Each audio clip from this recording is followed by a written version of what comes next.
So to summarize, Phase 1 is consistent with conventional construction, and the construction impacts will be consistent whether it's modular versus conventional.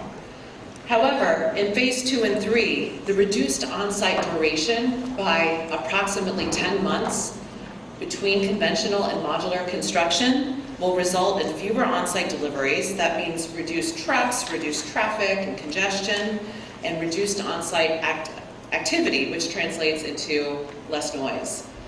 So we believe that there are significantly reduced neighborhood impacts that are the benefit of modular construction. Even beyond the benefits to the neighborhood, there are significant benefits to the workers themselves. It's a safer work environment to build in a modular construction facility that we will have at the Brooklyn Navy Yard. The fabrication of all the components will take place indoors. Workers will not be exposed to the outside elements, to the cold, and will not be working at significant heights.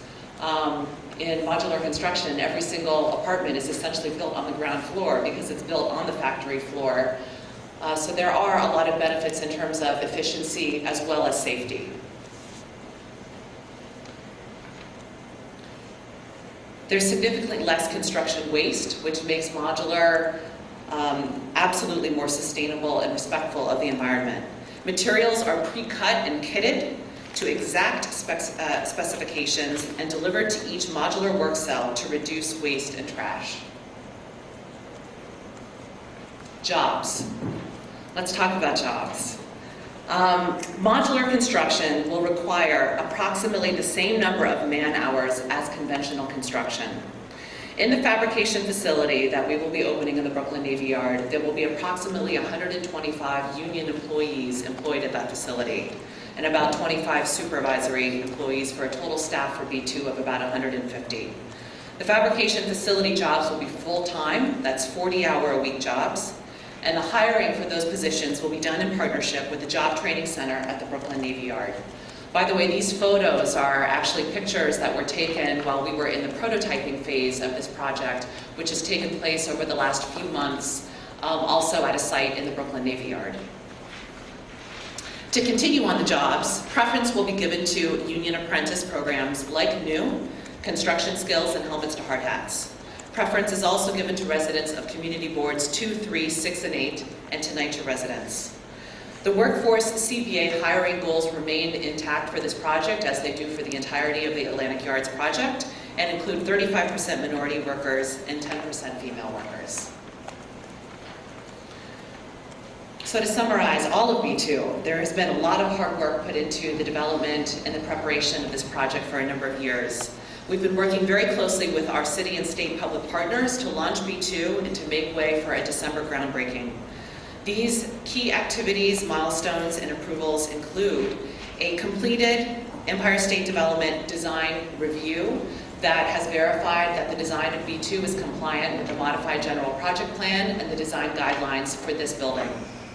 We've been working with HDC and have secured bond authorization for the bond offering of B2, and that TEFRA hearing was completed back this summer in July of 2012. HPD is currently, that's Housing Preservation and Development, is currently in the process of reviewing all of the apartment designs, and we expect to be completed with that process shortly. We have concluded full drawing documentation for B2, so we have 100% construction drawings completed for this project, which was a huge part of us being able to obtain with the Department of Buildings a full building approval for the construction of modular B2.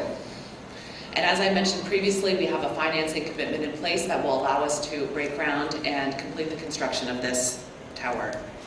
Lastly, in terms of our milestones on the modular fabrication facility, we have a completed lease with the Brooklyn Navy Yard. We have a completed collective bargaining agreement with union labor. We have executed partnership agreements to launch the joint venture with our partner Skanska. And as I mentioned when I showed you the images on the job slides, we have completed a prototyping exercise where we have actually been working to simulate what these mods will look like, to get workers into the facility to practice the fabrication, and for us to use this as a laboratory to test out different ideas. We've completed a prototype, which also includes stacking the mods and setting them on top of each other to practice the bolted connections as well. So we are teed up for a December 18th groundbreaking, which will allow us to open this building for residential occupancy in summer of 2014. That will then allow 363 new renters, new families, and new households to move into these brand new apartments at B2. Thank you very much. That completes our formal remarks, and we'll open it up now for Q&A.